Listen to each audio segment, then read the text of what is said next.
where you knew deep inside that you wanted to do something, that you needed to do something, but some of the voices in your head were holding you back? Maybe creating fear, resistance, holding you back from persevering and moving forward in the direction that you need to go. That happened to me in 2007 when I was giving the first biggest speech in my entire life at work at T-Mobile. A $4 billion project. We were launching 3G technology, and I was on the national deployment team. Everyone's heard of kickoff meetings. I was one of 13 people that had to go to our 4 regional offices and give kickoff meetings. I had 17 slides and about 20 minutes to describe some of the new equipment that was going to be deployed into our national network. Antennas, radio equipment, and all kinds of things. I knew I was going to be a little bit nervous, but I had no idea how nervous I'd really be. I'm standing in front of about 150 executives, senior managers, directors, everyone that you can think of.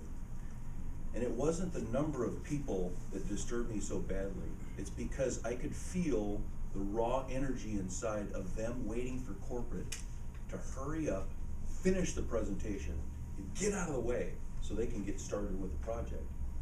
When you're put in that situation, it feels like you're standing in front of a cage full of hungry tigers, just waiting just to claw you down if you make a mistake. And when you're in that situation, oh boy. And I could feel that raw energy in the room. 15 minutes before I needed to actually go up and stand in front of these people, I could feel changes happening in my body. My throat was getting so dry, I believed that if I swallowed a single time, I would tear the skin inside of my throat and I would bleed. I don't think I swallowed for an hour, not a single time, because I was so shaken up. When I was finally introduced, I knew when I walked up there, I'm gonna fail, I'm gonna fail, I'm gonna fail. I clicked through the slides, I looked back, I read off of them. In about 2.5 minutes, I sat down. I didn't even try to conceal how poorly I did. After that, I knew I had 2 choices.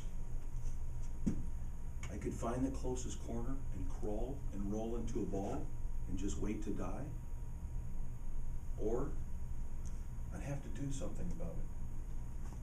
Went on the internet, public speaking, found Toastmasters at T-Mobile. I joined. So what got me started in the beginning was fear of continuous failure. I was fearful for my job and my career. That's what got me started. But it wasn't enough to keep me going. I quickly lost motivation in the first 6 months. And every time there was a speaking opportunity, someone would send out an email, hey, there's an opening on the roster, someone else can't do a speech, there's something available, does anyone want to take it? The voices in my head said, oh, I'm not ready, I don't have anything prepared, maybe I'll wait till next time. I worried. And that worrying prevented me from making a decision to execute and go forward. I didn't realize how big of a problem this was in the beginning, but later in my Toastmaster career, I realized that the key about taking on something new and moving forward, it's one word: execution. Once you execute and execute and execute, the learning and the experience will come automatically. And I kept asking myself, why is it so difficult for me? I'm a senior project manager at T-Mobile. Let me think of it from a process standpoint. What's going on here? Okay. Well, there's an opportunity. Am I available? A decision. Am I available to make it to that time and place? Yes or no? Well, in this case, it's yes. Okay, next decision. Am I ready to take the opportunity? Yes or no? And it didn't seem clear. There was another box in the middle of this process that was unknown. I couldn't read it clearly. It said worry. And it didn't have any options to go anywhere. And I go, wait a second, what is this worry doing right here in my path? And here's raise your hand or execute. And from a project management standpoint, I go, if there's a problem with the process, we need to adjust the process. So I'm looking at this. Worry is getting in my way from making a decision and raising my hand over here. I wonder what would happen if I took these two and I moved them around. Let's try that. Next opportunity comes up. Am I available? Am I able to make it to the location? Yes. The next step, raise your hand. Make the commitment to seize that opportunity so that you can continue to execute. And then the worrying, you can do all the worrying afterwards. And the worrying will always be there a little bit, and it's okay. But when you let the worrying come first, raising your hand won't always come. And you won't be able to continue to persevere.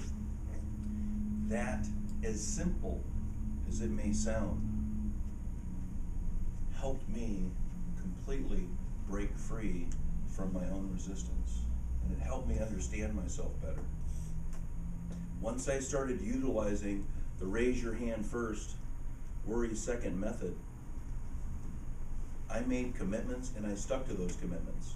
Regardless of how much I worried, or regardless of what the voices told me in my head the consequences may be. I may fail, I may be nervous. It doesn't matter. Because I believe some of you know that in this environment, it's impossible to fail.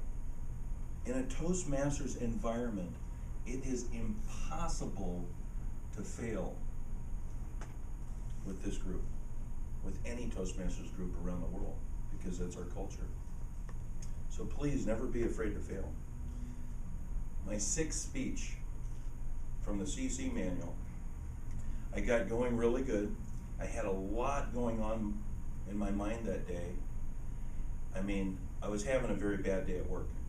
I could actually feel the words of my speech in my mind start to break up and get more and more distant, and I started to worry while I was speaking because of all these other issues I had in my mind. And I saw the words, they kept getting farther and farther away, and all of a sudden, in the middle of my speech, they all disappeared, and I stopped.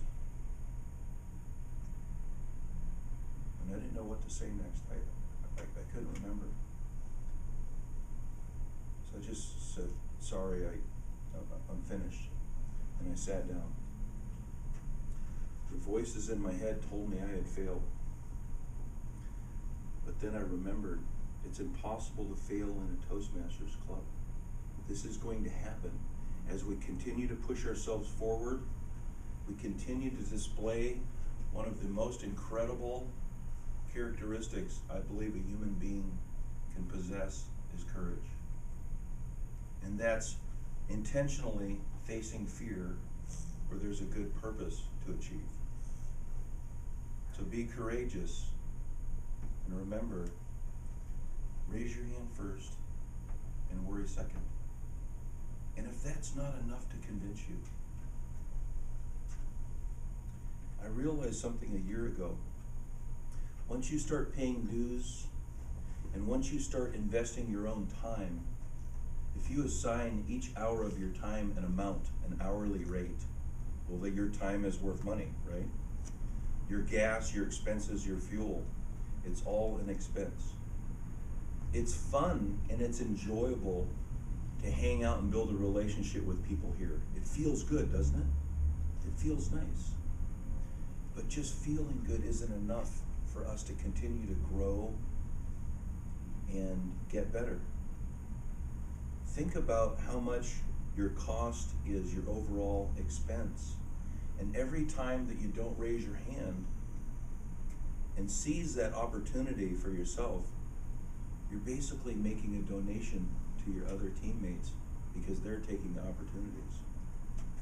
So if that helps you, think of it that way. Oh, I'm losing money if I don't get up here and practice and speak.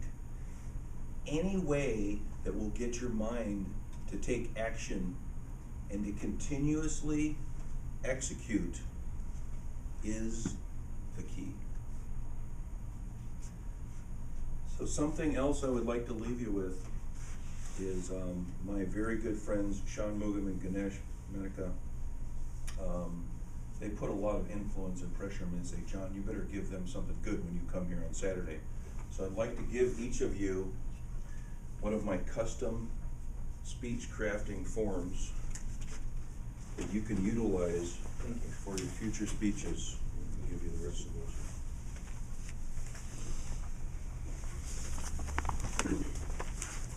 And just remember, next time any opportunity comes up, what are you going to do?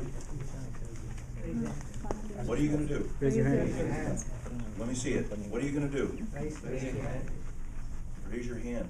Are you going to raise it just this much? Higher. Or are you going to stick it all the way up there? Don't let the weight and the gravity keep you from making an absolute 100% commitment. Raise your hand first and worry second.